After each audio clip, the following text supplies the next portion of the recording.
কিন্তু রক্ত। স্যার ওনাদের তো আঘাতের কোনো চিহ্ন দেখা যাচ্ছে না। কি? জি স্যার। তার মানে এগুলো সবকিছু ফেক, মানে সাজানো? সত্য কথা বলবেন, আমার সাথে ফাজলামো করবেন না। সত্যটা কি সেটা বলবেন।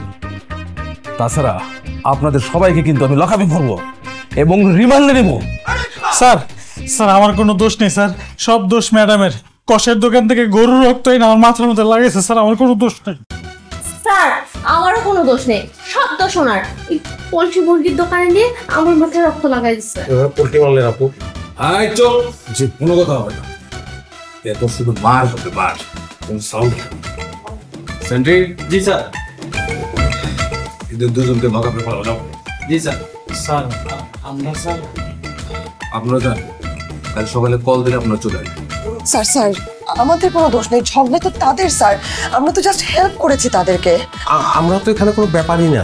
একদম চুপ, কোনো কথা হবে না। একটু পরে আপনাদের মার হবে, কিন্তু কোনো সাউন্ড হবে না। বোঝেন নাই না?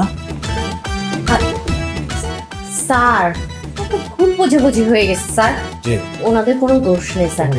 আমি এনশিওর করতেছি আর এরকম ঝামেলা কখনো হবে না স্যার।